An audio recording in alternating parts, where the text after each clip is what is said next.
Mesa de análisis.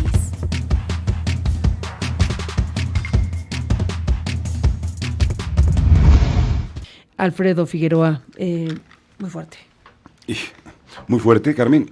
Creo que seguimos conociendo información que nos hace pensar que efectivamente no es solamente las declaraciones del hijo del Mayo Zambada, del Vicentillo, ni las de su hermano, Rey, las que están implicando a García Luna y que sí conocimos y que ya habíamos conocido, digamos, en la sentencia y en el juicio del Chapo, que yo sigo diciendo que hay ahí, por cierto, un conjunto de claves que vale la pena retomar y revisar de manera muy puntual.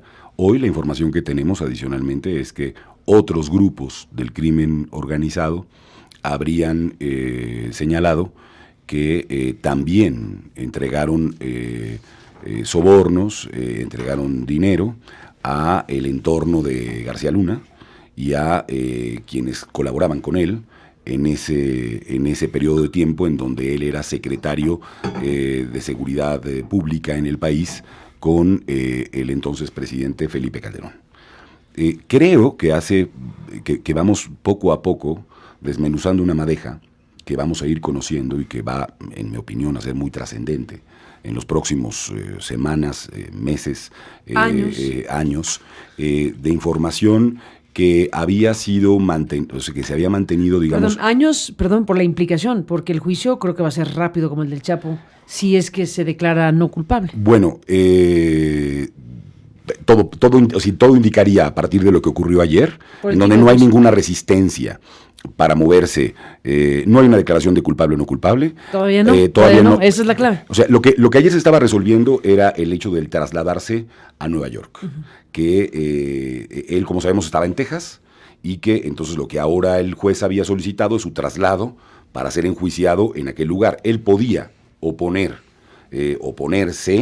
a ese traslado, establecer, digamos, mecanismos para poder no ser movido y no llevado a ese lugar, y la verdad es que su equipo de abogados, el mismo, lo que hacen es no oponerse y de inmediato ir hacia allá. A ver, y aquí vamos a lo que, por cierto, aquí planteamos hace una semana y que luego ha estado, me parece, circulando en un montón de lugares, que es, hay o no un acuerdo entre el gobierno de los Estados Unidos y García Luna.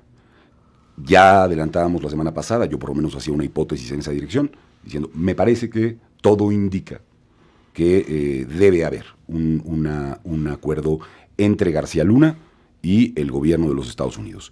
Hoy Anabel nos ofrece información adicional de los elementos que podrían estar en juego, pero yo sigo pensando que en esta trama hay más acuerdos que desacuerdos, y hay seguramente muchos más elementos, digamos, de los que hoy conocemos, en donde a lo mejor el propio García Luna, digamos, va a terminar contando una historia que implica ciertamente al crimen organizado, pero también a un conjunto de elementos de la clase política mexicana. Y quiero decir algo, que está en el centro de un tema que debiéramos tratar con mucho cuidado. La implicación de las agencias de los Estados Unidos con el crimen organizado en México. La relación que hay, el vínculo que hay entre ambas, entre esas agencias y el crimen organizado en el país. Esos personajes, por cierto, de los que no hablamos, podemos seguir hablando de García Luna y de otros tantos, pero no hablamos de los personajes de la DEA, no hablamos de sus agentes, de los agentes de la CIA. Y esto que parece de un corte policíaco, no lo es, porque no debiéramos de olvidar que quienes le dan la bendición a el hijo de el Mayo Zambada para entrevistarse y darle información, toda la que pueda, a la DEA, es más, quien hace el contacto con la DEA, quienes tenían años haciendo contacto con la DEA, son el Chapo Guzmán y el Mayo Zambada, a espaldas de la gente que en realidad, participaba con ellos en el narcotráfico. La revelación del libro de Anabel tiene que ver una de las revelaciones, tienen varias, tiene que ver con que son ellos dos quienes le dicen, esta es la persona con la que te vas a ver de la DEA, este es el abogado con el que trabaja para la DEA, pero también para el Chapo, y es el abogado que finalmente, digamos, lo conduce con todos los agentes de ese mundo, y un juicio que es muy relevante porque va a durar, ya veíamos ahora, alguien que es aprendido en 2009 y llega a Estados Unidos en 2010, el juez 5 veces pospone el cómo se declare el personaje, porque lo que no se quiere revelar, lo que sirvió de la defensa del Vicentillo, es justamente que podía decir todas las implicaciones que tenía la DEA con el gobierno mexicano y con los cárteles mexicanos. Esta parte, a lo mejor, es la que va a ser más duro de conocer. Y no tengo duda que un personaje que podría hablar detalladamente de esa relación es García Luna y el señor Reyes Arzate, al que, ojo, se entrega en el 2017. Reyes Arzate era el vínculo con esas agencias, no solo en el gobierno de Calderón, también en el de Peña. El vínculo con la DEA, con las agencias. Con las agencias de investigación. También con Peña. También con Peña, se entrega en el 17. Uh-huh. ¿Cuánto le dieron de sentencia? 3 años. Está sentenciado, está resuelto, y ahí hay un conjunto de información que mucho hay que preguntarse cómo va a actuar el Poder Judicial norteamericano, porque vamos a saber la parte mexicana, yo creo que sí. Y en qué medida vamos a saber o a no saber la parte vinculada a los Estados Unidos, que han estado aquí presentes, sobre la mesa, silenciosamente, sin nombres y sin apellidos, pero que son parte de este entramado tremendo que ha sido y es el negocio de la droga en México. Pues mira, como ya lo anticipábamos hace 8 días, bien tú lo señalas, se iba a tratar de descalificar el origen de la declaración, es decir, se iba a tratar de decir que por provenir de criminales no merecía credibilidad. Sin embargo, lo que hemos ido viendo es que diversos eventos, situaciones, aprehensiones, operativos y resultados positivos y negativos que se han dado en el combate al narcotráfico se hilvanan perfectamente bien con las declaraciones que hemos venido conociendo. De forma que no solo es la imputación hecha por estas personas acusadas, sino la realidad misma, todo el proceso de combate, el que le va dando credibilidad a la acusación. Y esto nos hace necesario sacar la indagatoria del terreno político, del terreno meramente mediático. ¿Por qué? Porque antes de que inicie el asunto de rosario de extradiciones que van a venir, porque obviamente no solamente García Luna está implicado, sino que ya se apunta a un asunto netamente pandillesco, o sea, pandilleril. Obviamente el gobierno de los Estados Unidos, a diferencia del mexicano, va a comenzar a solicitar a que declaren allá en los Estados Unidos todas las personas involucradas. ¿Y a qué me refiero yo? Me refiero a que el asunto no debe permitir a Felipe Calderón y a sus secuaces seguir haciendo declaraciones en el Twitter, en el Facebook o en cualquier otro medio que le permite seguir en el terreno de las verdades a medias en el que siempre ha vivido. Es tiempo ya de que la Fiscalía inicie un proceso en el que llame a comparecer a todas estas personas que parece que tienen información sobre el particular. ¿Por qué? Porque al acudir a la Fiscalía y hacer declaraciones, Felipe Calderón y sus secuaces ya no van a poder mantenerse en este entorno de verdades a medias. En el de decir no me acuerdo, no lo oí, no lo escuché, no lo presencié. Porque esta conexión Cuernavaca, que ya se nos olvidó que Cuernavaca hace 10 años era un lugar pacífico, quizá con problemas de secuestro, pero no con problemas de ser una de las capitales del narcotráfico en la que lo convirtieron los Beltrán Leiva, fue sucediendo de la mano de toda la corte que acompañaba a García Luna. Vamos a ir viendo cómo todos estos personajes se apoderaron de Cuernavaca, Morelos, junto con García Luna, gradualmente, e hicieron de Cuernavaca una plaza clave para el narcotráfico por una razón muy sencilla. Es una ciudad muy cercana a la Ciudad de México.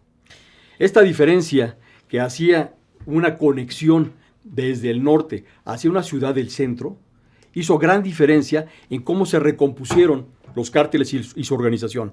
Recordemos además otra cosa, el combate al crimen organizado, el combate al narcotráfico en los Estados Unidos es un negocio. Es decir, todos el acta de la victoria, todas las actas de libertad, tienen muy claros apartados respecto de cómo decomisan o cómo se apropian de los recursos de procedencia ilícita generados por el crimen organizado. Y aquí, obviamente, no solamente están haciendo una presencia en países latinoamericanos, haciendo justicia desde Brooklyn, sino que también están persiguiendo los caudales que estas familias representaban. Ya no es la acusación que se hacía a García Luna de que para que la señora fuera al supermercado movilizaba 3 camionetas y 2 motocicletas. Ya no es la acusación de corrupción. Ya es obviamente una acusación de mucho mayor peso que hace que las autoridades mexicanas no lo dejen en el nivel de la declaración. Hoy, a una semana de que estos eventos han sucedido, las autoridades mexicanas siguen haciendo solo declaraciones. No han iniciado un proceso, no hay carpetas de investigación, no hay citaciones, no hay el conocimiento de aprehensiones de personajes que ya han sido nombrados y que siguen circulando libremente por las calles sin haber hecho una sola declaración formal que los vincule y que pueda ser utilizada después como una declaración de falsedad.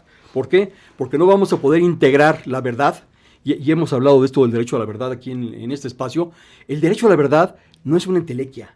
El derecho a la verdad está en la ley de la Fiscalía General de la República. No está haciendo el fiscal realidad esta obligación que tiene de que los mexicanos conozcamos qué pasó. Y esto no va a suceder a través del Twitter ni del Facebook. Se necesita que haya declaraciones formales, oficiales y vinculantes, sobre todo, a personajes que arrancan desde Felipe Calderón Hinojosa. Pues desde luego que para hablar del presente y el futuro hay que recuperar todo este pasado, efectivamente, porque hay muchos elementos de información que en su momento fueron muy impactantes y que hoy tienen una relevancia mayúscula. Ahora que mencionas Cuernavaca, por ejemplo, pues fue en Cuernavaca donde acribillaron a uno de los Beltrán Leiva, en aquella escena tremenda en donde se le tapizó de billetes el cuerpo acribillado de este Beltrán Leiva. La pregunta ahí es cómo es que ocurrió este asunto en donde uno de los que habían sido aliados pero que se convirtió en enemigo del cártel de Sinaloa, pues acabó en este contexto asesinado de esta manera. De las cosas que sin duda hay que recuperar son los cables de Wikileaks, por ejemplo. De las cosas que hoy tenemos que volver a tomarle dimensión está lo que se supo a partir de este gran trabajo de los colegas de La Jornada, Pedro Miguel, Blanche Petris, todo el equipo que recuperó los cables de Wikileaks para México a través de La Jornada. Bueno, nos mostraron cosas como los cables en donde el embajador ¿cómo se llama el cubano? Norteamericano, entonces. Norteamericano, de origen cubano. Sí. Ay. Ya lo diremos. Bueno, ahora lo decimos. Ya lo diré cantando, diría mi abuelo. Ahora todos recordamos. Bueno, nos vamos a acordar ahora, pero perdón. ¿Dónde están las comunicaciones, precisamente, de cómo son los cables de Wikileaks en el mundo? Aquí en México tenemos los nuestros y hoy es tiempo de volver a revisar esos cables de Wikileaks donde este embajador, Carlos Pascual. Carlos Pascual, saludos a Carlos Pascual, que se fue aquí una fumarola mental, diríamos Ibáis.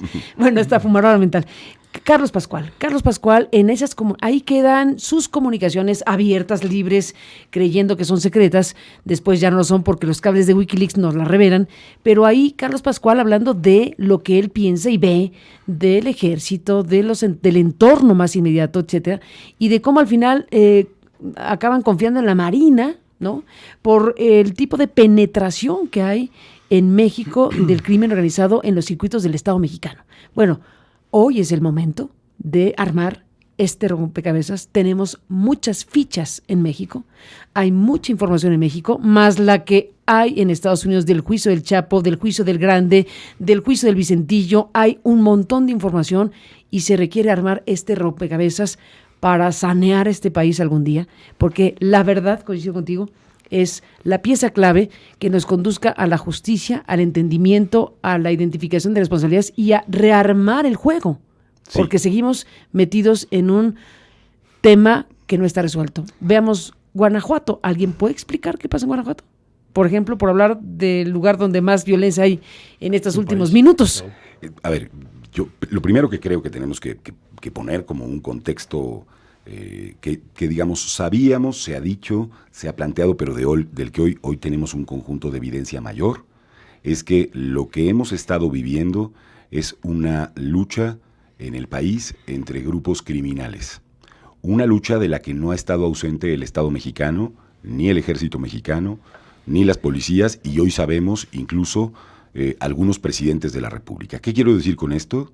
Quiero decir que lo que vivimos en el periodo, evidentemente, por lo menos hoy con más evidencia, de Felipe Calderón, por lo que hoy sabemos, es el secuestro de las instituciones por parte de las bandas del crimen organizado.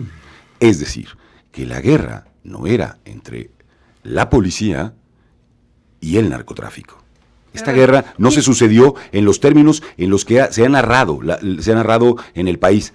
Esto de que hubo una guerra, véase, el gobierno contra el crimen organizado, eso no sucedió. Lo que sucedió fue una guerra entre el crimen organizado con segmentos muy importantes del Estado apoyando a unos o a otros. Lo que vivimos fue una guerra entre criminales y, lamentablemente, con el Estado apoyando a un lado o a otro lado de la ecuación. Incluso, digamos, las revelaciones que hoy tenemos es peleando a tiros. El propio gobierno México contra un cártel apoyado por otro. Bueno, entonces, el asunto es de proporciones más o menos importantes, porque un poder salvaje, Más o menos ya no fáctico, descomunalmente importantes, muchos otros poderes fácticos en ese momento habían secuestrado al Estado mexicano. Este otro poder salvaje, que tenía un poder económico superior, corruptor superior, pues evidentemente terminó rompiendo y secuestrando al Estado mexicano. Dicho esa parte, ojo, porque hoy tenemos los mismos niveles de violencia, más altos niveles de violencia que en aquella época. Nos lleva a pensar que el tamaño de la infiltración y del vínculo que hay con el gobierno mexicano, con agencias del gobierno mexicano, es enorme. Y nos lleva también como evidencia muy clara a notar cómo en una sola narración se paga en una comunidad desde el ejército, el de la policía, el enviado federal, el de la policía estatal, el de la policía municipal. Son personas al servicio de un cártel. Entonces, lo que nos está diciendo esto es, el problema que tenemos en nuestro país es, primero, yo diría, iniciando, una recuperación del Estado, de una recuperación, digamos, de un Estado que no va a ser, por cierto, y frente al cual no veo, yo por lo menos hasta ahora, ningún tipo de estrategia clara. Ahora bien, dicho todo esto, parte de lo que puede hacer Genaro García Luna es revelar muchas cosas. Pero me da la impresión de que si Felipe Calderón no sale pronto a actuar y a decir lo que sabe de todo este fenómeno, es decir, acabamos con esta historia ya. A ver, pasó tal cosa. Sí, hay que contarla completa. Si no juega ese rol, mucho me temo que va a terminar justamente en este asunto de haber sido un encubridor o vinculado a, etcétera, ¿no? Todo esto que se está diciendo. Me parece que es el momento de contar algunos, o sea, hay secretos. Es el momento de empezar a contar algunos de esos secretos, porque ha dado un paso el gobierno norteamericano,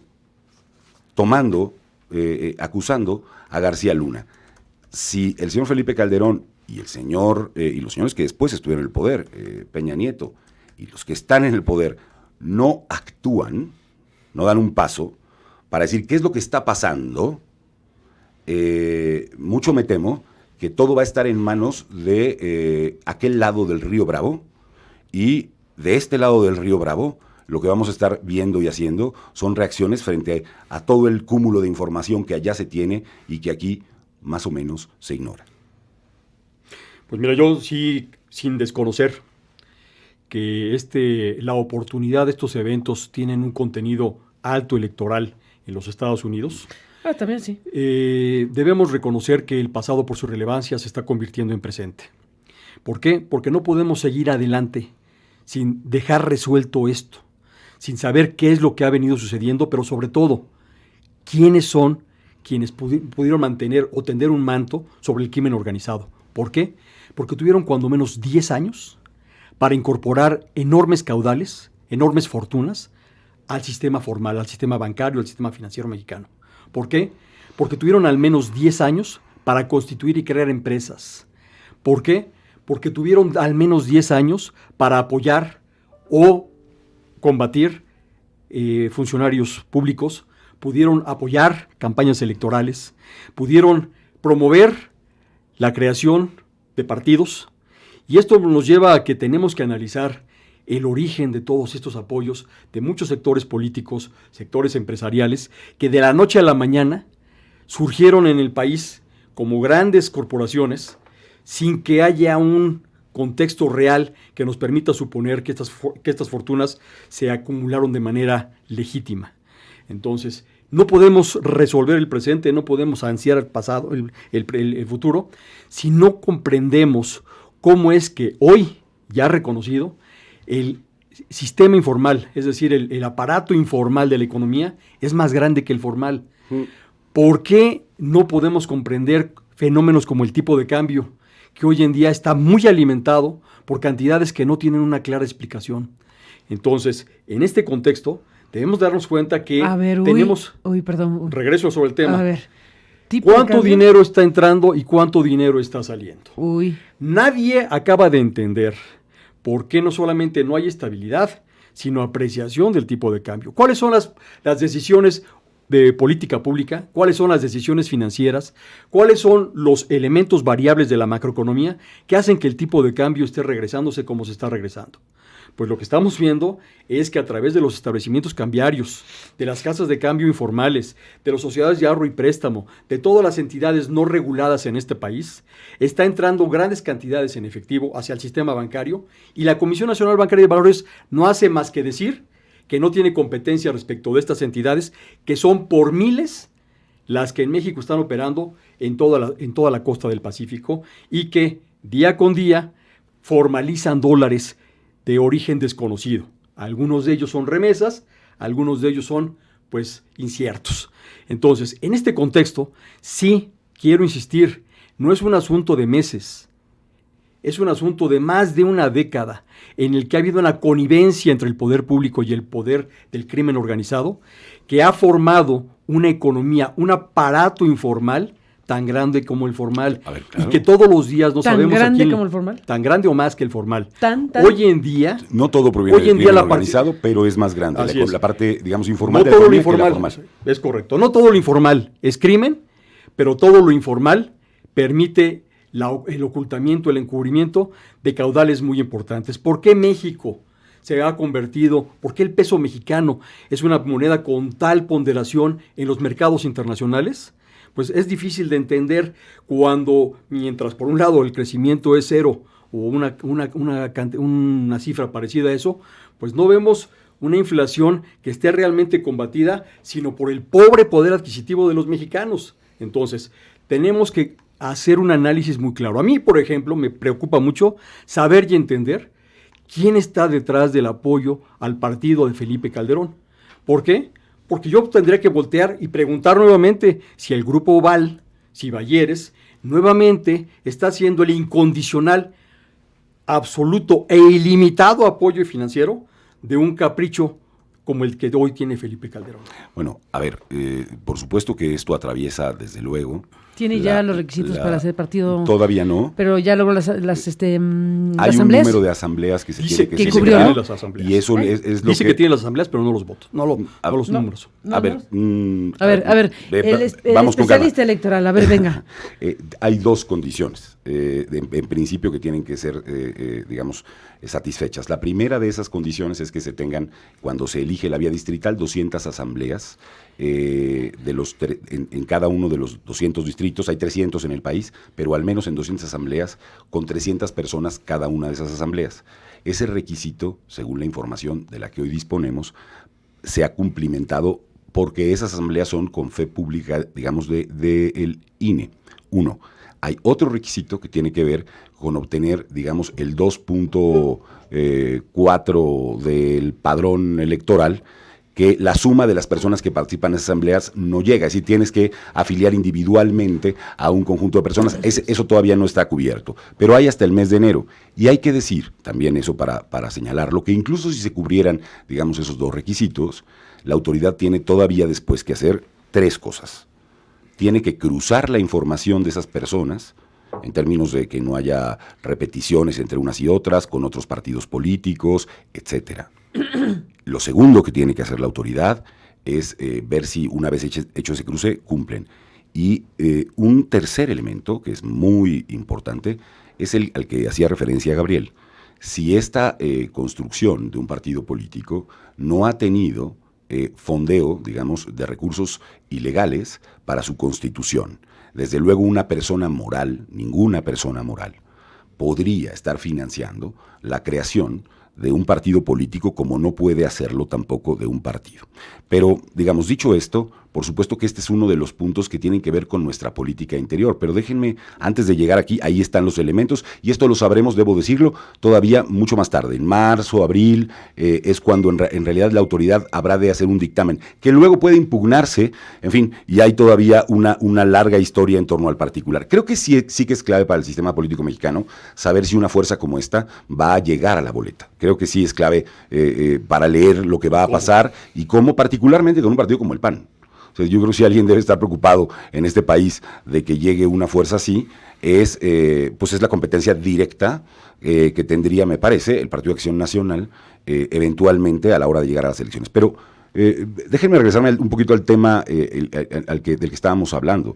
Yo creo que lo que estamos viendo en muchos sentidos, y ojalá que no lo veamos, o sea, que el telón no esté, yo otra vez insisto, en el río, ¿no? En el río Bravo, y que desde ahí se vaya develando qué cosas hay en el telón que podemos conocer y qué cosas no. Porque no está pasando de este lado, aunque las cosas y la vida ocurren de este lado. Sí. Se juzgan allá, pero ocurren de este lado. O sea, los muertos han estado de este lado. Los personajes han estado de este lado. Y frente a eso yo lo que veo es un Estado mexicano, el que hoy tenemos todavía, que no puede permanecer impávido, inmóvil, frente a este conjunto de revelaciones que debieran llamarnos la atención, porque no solamente tiene... A ver, el problema es más grande de lo que suponemos. Es que llevan años estando en el sistema formal e informal la economía del crimen organizado con la complacencia del gobierno de México. A ver, para decirlo ya con toda claridad, una de las cosas que podemos ver es que las empresas, solo de lo que presenta en el libro el traidor, no se me vaya a pasar, Anabel, es que la primera esposa de el Mayo Zambada, la madre del Vicentillo, una señora de mote Chayito, es la dueña de buena parte de empresas ganaderas, de empresas de cultivo, en todo el Valle Dorado, y que está esa empresa con esa dueña hasta hace un año, hoy, hasta hace poquito, teniendo reuniones para fijar el precio de la leche, sentado, el representante de la empresa, al lado de Lala y al lado con el gobierno, y ahí están los personajes del gobierno de Sinaloa, sentados a la mesa, discutiendo. Olvidémonos, la leche. Claro. Es decir, lo que tenemos que tener en cuenta es que todo esto está siendo parte del sistema en el que hemos vivido durante tanto tiempo y que han permanecido intocados. Bueno, otra de las revelaciones es que incluso aquello que les quitaron se los terminaron devolviendo nuevamente al propio crimen organizado en algunos de los juicios que se formularon. Porque aquí también está involucrado el Poder Judicial y el Poder Ejecutivo. Bueno, digo dos datos que creo que pueden ser relevantes, que no están en las coordenadas de lo del libro de Anabel, pero que están en las coordenadas del libro del juicio del siglo, del juicio que se planteó de el Chapo Guzmán. Durante mucho tiempo... ¿No puede desbancar este juicio? Sí, claro, lo puedes. ¿Cuál va a ser más importante, García Luna? En mi opinión, por cómo lo vimos, sin duda, si hay juicio, Carmen, porque es una de las preocupaciones que si llegáramos a conocer, será sin duda, en mi opinión, el de García Luna. Porque lo que ya sabemos es que el Chapo lo que decidió es guardar silencio durante todo ese juicio. No así su defensa, que dijo muchas cosas. Bueno, dijo muchas cosas, Carmen, pero, perdón, el propio juez que va a volver a juzgar a este señor, frenó. Dijo, de eso no quiero que hables. Frenó varias de las declaraciones que estaban haciendo sobre corrupción política en México. Bueno, sí, sobre corrupción política, pero especialmente sobre la implicación de Felipe Calderón y la implicación de Enrique Peña Nieto en el narcotráfico. O sea, lo que este juez impidió que se dijera y que no le permitió a la defensa hablar sobre este particular es esto. Y perdón, pero yo también veo una defensa, y sí que hizo muchas cosas, habrá que ver qué dicen ellos, pero mi opinión personal es que no hay una defensa trayendo a un conjunto de personas a declarar. Digo, un declarante que está ahí que no se ha dicho. Durante el FBI, durante un gran periodo de tiempo, en este periodo, presentó en el juicio de García Luna, del Chapo Guzmán, a un infiltrado, durante gran periodo de tiempo, en el cártel de Sinaloa, que se encargó nada menos y nada más de ir copiando en servidores todas sus comunicaciones. Cristian Rodríguez. Es correcto, colombiano. Colombiano. Que está en Estados Unidos. Esa... protegidísimo, supongo. Protegidísimo, súper protegido. Incluso le permitieron quedarse con el dinero que le había pagado el cártel. $500,000, si no recuerdo mal. Y están grabadas ahí un conjunto de conversaciones de todo tipo entre los personajes del crimen organizado y del sector público de México. El tamaño de la información que tienen está en servidores vinculada a esta parte hasta que terminan por descubrirlo, digamos, el propio cártel. Informaciones de esta naturaleza hay, y están ahí, y seguramente van a ir acumulándose y pueden, digamos, formar parte de lo que hoy se le podría imputar al propio García Luna, porque eso es evidencia directa. Ya no es un dicho, un testimonio, sino es la presentación de una grabación, de conversaciones y de acuerdos y de tratos que constituyen pruebas que no son ya solamente Déjame agregar un dato a lo que estás diciendo. Porque, ¿qué tan ciegos podemos ser? ¿Podríamos hacer un alto? Necesitamos un corte, perdón. Sí. Yo sé que me van a matar ustedes y el público, pero tengo que hacer un corte y volvemos en esta mesa con este tema fundamental. Buzón de voz. Envíanos un mensaje de voz por WhatsApp al 5574 32 32 73, 5574 32 32 73. Incluye tu nombre y lugar donde vives. Tu opinión nos importa.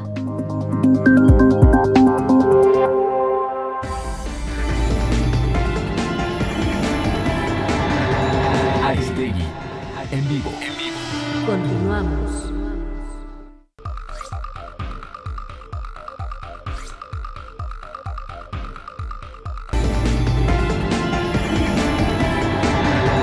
Aristegui, en vivo. Regresamos. Mesa de análisis.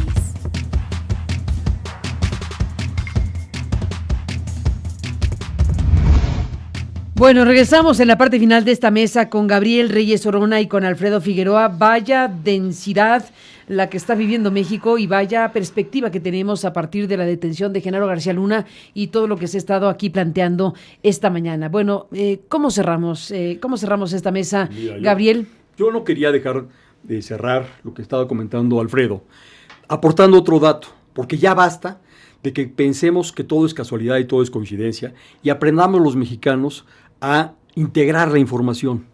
No en balde, el Grande operaba en la comarca lagunera.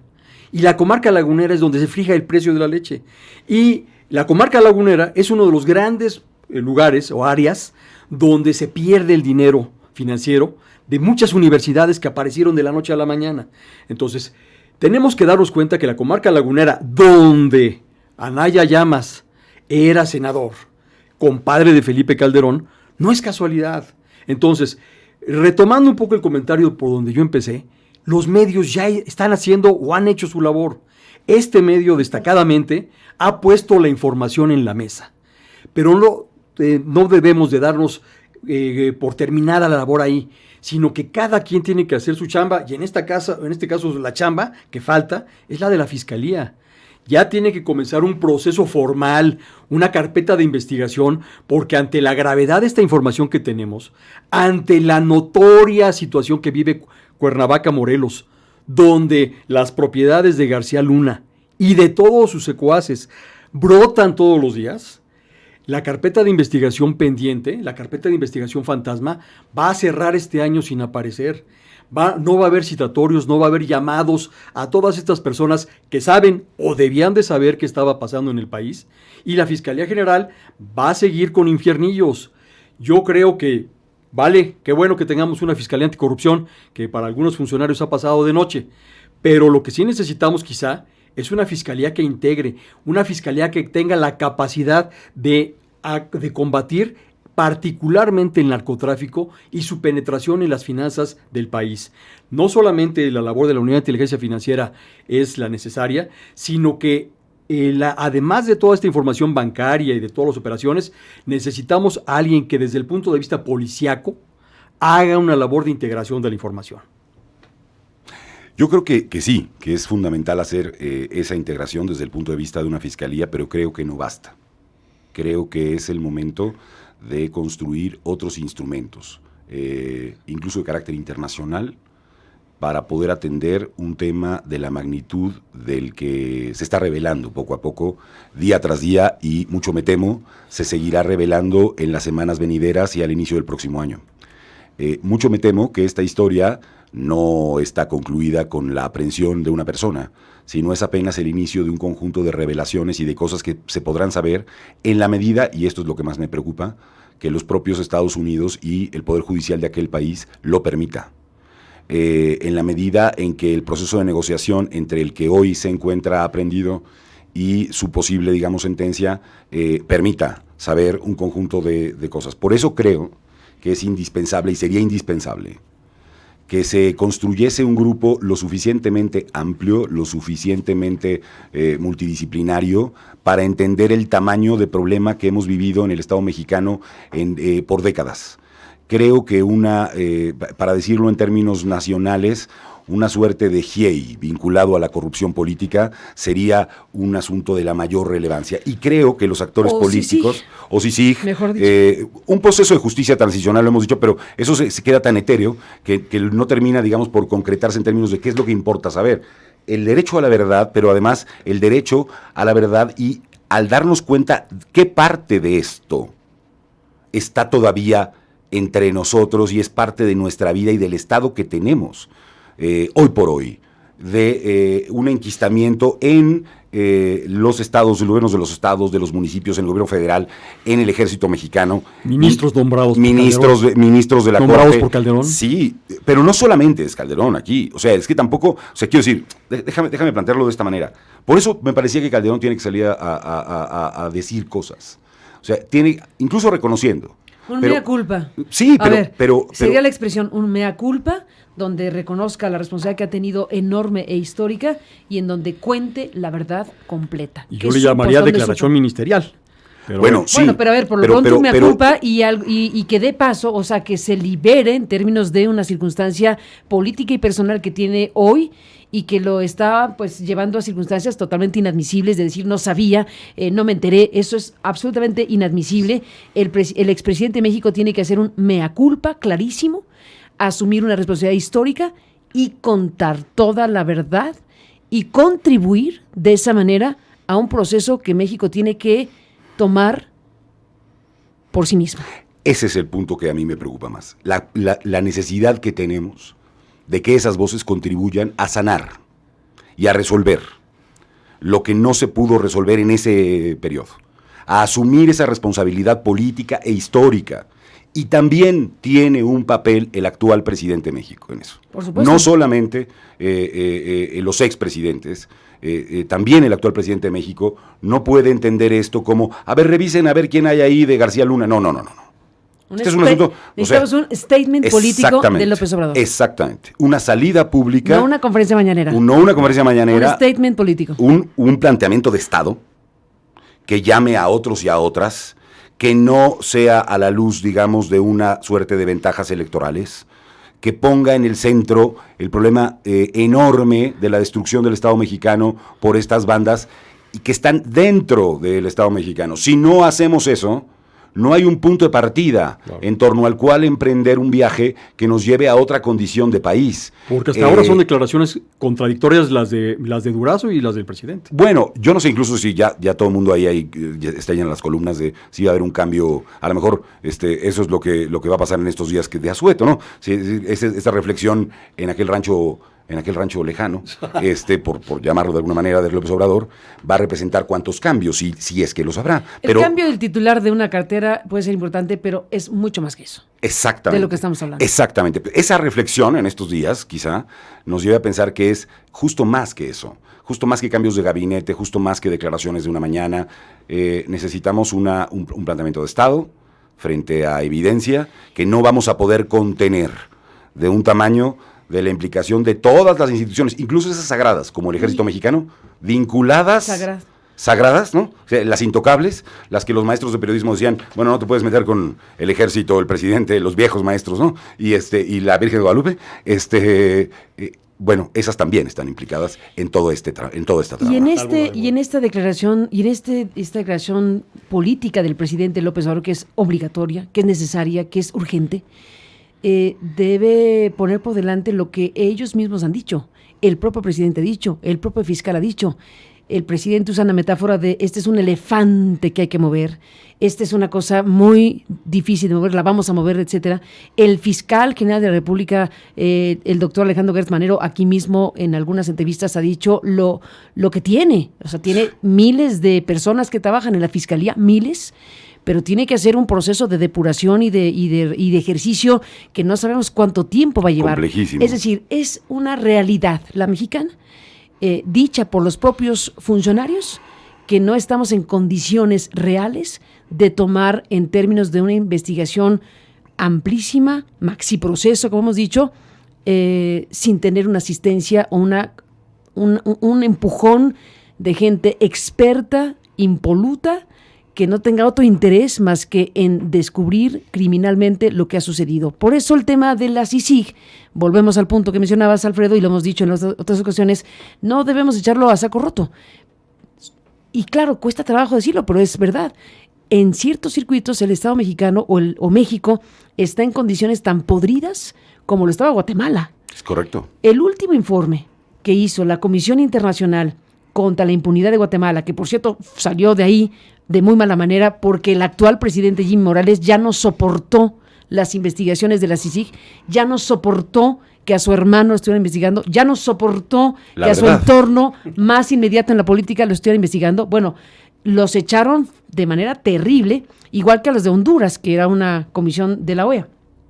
En este caso, la comisión encargada de hacer lo mismo, pero en Honduras. En el caso de Guatemala, que es el caso que nos es muy cercano también a Honduras, por supuesto, el último informe que hizo antes de salir la CICIG es Guatemala, un estado capturado. Después de 12 años, hay que decirlo, después de 12 años de llevar a cabo trabajos de investigación contra la corrupción política del más alto nivel. ¿Cuántos personajes de la política guatemalteca hoy están en la cárcel? Empezando por el expresidente Otto Pérez Molina, que estaba terminando su gestión y estaba a punto y entró a la cárcel. La vicepresidenta, el entorno más inmediato, hizo lo que pudo hacer la CICIG en Guatemala, que fue mucho, hasta que llegó Jimmy Morales y dijo hasta aquí, y los demás dijeron, sí, te acompañamos. México tendría sinceramente que estar analizando una circunstancia así que acelere un proceso, que vaya por expertos que estén acreditados absolutamente como Capaces e Iván imparciales, Velázquez, ¿no? que era el de la CICIG, o en su momento Carlos Castresana, que fue el que inició la CICIG, juristas, gente con experiencia de investigación Investigadores. criminal, o sea, que hayan estado en sus lugares de origen con grandes casos, grandes éxitos de investigación criminal. A esos son a los que se eligen. No son empleados de la ONU, ni son empleados de la OEA, son expertos internacionales que han sido fiscales, jueces, procuradores, como Julio Arbizu en Perú, por ejemplo, que estaba en Honduras, Julio Arbizu, que llevó el caso Fujimori Montesinos. Esos son los que necesitamos. Esos son los que la Fiscalía y el gobierno de Andrés Manuel debería convocar, porque no van a venir si no los convoca el Estado mexicano. Si el Estado mexicano no asume la responsabilidad que tiene y reconoce, como lo reconocen y lo dicen en voz alta, estamos en problemas porque nos han dejado podrido el Estado. Bueno, ¿cómo lo vamos a limpiar? ¿Solitos? ¿Podemos? ¿Podemos pronto? ¿Perderemos o no la oportunidad de que, en sintonía con lo que está pasando en Estados Unidos con Genaro García Luna, el Estado mexicano se ponga las pilas y lo haga desde México con la soberanía mexicana? Porque no se trata de abandonar la soberanía mexicana, se trata de fortalecerla, reconociendo que se requiere una colaboración internacional del más alto nivel. Si México no da ese paso, me temo que nuevamente Estados Unidos nos comerá el mandado, con García Luna y con los que vengan. Digo, dos actores más que no hemos puesto sobre la mesa y que creo que también tendrían que estar involucrados en este proceso. Por un lado está la Corte del país. Es decir, evidentemente tienes el gobierno de López Obrador, pero la Corte, el presidente de la Corte, tendría que estar empujando una acción de esta naturaleza. Y digo más, el Congreso de este país, la Cámara de Diputados y la Cámara de Senadores, más allá de los buscapiés estos de si acabamos o no con el Estado laico, lo que tendrían que estar poniendo en la escena, la discusión, gentes como Monreal y otros, es esta gran discusión de Estado vinculada a su participación en la construcción de un proceso que nos dé cuenta de la verdad histórica que hemos vivido durante todo este tiempo. Que este fin de año, que esta Navidad, que esta Nochebuena, que este fin de 2019 sirva para una reflexión, un análisis desde las autoridades mismas de este Estado mexicano para saber por dónde va a caminar México. Vamos a caminar haciéndonos de la vista gorda, vamos a caminar participando tibiamente o vamos a participar definitivamente para que este punto de quiebre, que es la detención de una figura clave en Estados Unidos, se convierta en la gran posibilidad de México de cambiar este estatus que seguimos cargando y que nos da escenas como las de el Ovidio López, Exacto. Guzmán López, o las de Guanajuato en estos días, o las de Cuernavaca, en fin. Esa es la gran decisión. Y el presidente de la República, yo coincido en este análisis, sí estaba obligado a hacer un mensaje y a tomar decisiones de gran trascendencia. Es un momento para la historia y vamos a hacer un alto, les propongo. ¿Quién lo dijera? En este momento que estamos aquí hablando de este tema, se está llevando a cabo la sesión ordinaria del Consejo Nacional de Seguridad Pública. Vamos a enlazar a ver qué están diciendo. Acuerdo 05, diagonal 45, diagonal 19, presentación de los informes correspondientes al artículo 7º transitorio del Decreto de Guardia Nacional. El Consejo Nacional de Seguridad Pública tiene por presentados los diagnósticos y programas de las entidades federativas para el fortalecimiento del estado de fuerza y las capacidades institucionales de sus respectivos cuerpos policiales, estatales y municipales en términos del artículo 7º transitorio del decreto por el que se reforman, adicionan y derogan diversas disposiciones de la Constitución Política de los Estados Unidos Mexicanos en materia de la Guardia Nacional, publicado en el Diario Oficial de la Federación el 26 de marzo de 2019. Pues de eso se está tratando esta sesión, muy, muy concurrida, por cierto. Sí. Por gente no paramos. No paramos por gente. Nos gustaría que hablaran todos, ¿no? No, porque no. Vamos a ver qué pasa, pero digamos, es una escena oficial donde se está realizando esta sesión ordinaria del Consejo Nacional de Seguridad Pública. De esto ya estaremos informando de qué hablaron, de qué dijeron. Pero dejemos este mensaje a Andrés Manuel, al presidente mexicano, hoy como mesa de análisis y como mesa de debate cerca del fin de año, con una circunstancia fuera de serie, que es la detención de una figura clave en los últimos años en México, con el tema principal en México, que no puede ser otro que la paz. Es correcto. Con un tema que no puede ser más importante que la estabilidad, la armonía y el fin de la violencia extrema que hemos vivido en todos estos años. Así que creo que coincidimos, Gabriel, Alfredo, en dejar este mensaje a Andrés Manuel sobre pensar como jefe de Estado en la realidad que tiene enfrente y en las herramientas con las que cuenta y con las que no cuenta. Y analizar esta idea que volvemos a traer a la mesa de una comisión internacional contra la impunidad en México, así como fue la Comisión Internacional contra la Impunidad en Guatemala, que en 12 años llevó a juicio a bastantes figuras. No quiere decir que Guatemala no tenga problemas, los tiene y muchos, pero hubo un momento de quiebre muy importante y se dio ese paso. ¿Qué significa eso? Bueno, pues significa muchas cosas. Significa dar un paso trascendente hacia una ruta distinta que acelere procesos, que eficientice procesos, que de la mano de la Fiscalía, porque es de la mano de la Fiscalía, no en lugar de la Fiscalía, que ese es el gran tema, no es abandonando a la soberanía nacional ni de broma, es de la mano de la Fiscalía, de la mano de los jueces, de la mano de los ministerios públicos, haciendo incluso grupos de élite, como les llaman, grupos no multitudinarios, sino de élite, de experiencia, quirúrgicos, claro, en donde México pueda articular y juntar toda la información que tiene de Estados Unidos y la nuestra, periodística, judicial, más la gringa, y plantearse si no estamos frente a lo que fue este último informe de Guatemala en su momento, un estado capturado. Si este es un estado capturado, o lo fue, y en alguna medida lo sigue siendo en algunas porciones, como diría Edgardo Buscaglia, hay muchos garcialunitas en los estados de la República Mexicana. Absolutamente. Hay muchos personajes que siguen ahí. Es el momento clave de dar un paso trascendental. ¿Será este? Aquí coincidimos los tres que sí, que sería conveniente que Andrés Manuel López Obrador pudiera hacer un mensaje a la nación en donde diga, este es el momento que vivimos. No es una anécdota la detención de García Luna, no es una cosa menor, es un punto de quiebre. Y sí, en ese punto de quiebre, pues estaríamos imaginando cosas como una comisión internacional contra la impunidad en México, que tendría que llamarse algo así como CICIMEX, porque sí, es para México. Claro, yo creo que el paso fundamental de un estadista es la creación de instituciones que permitan justamente transitar de un país que tiene este estado de cosas a un país que pueda ir sanando mediante el conocimiento de los hechos y mediante la evidencia y mediante un conjunto de elementos las cosas que pasan. No vamos a arreglar las cosas solamente declarativamente.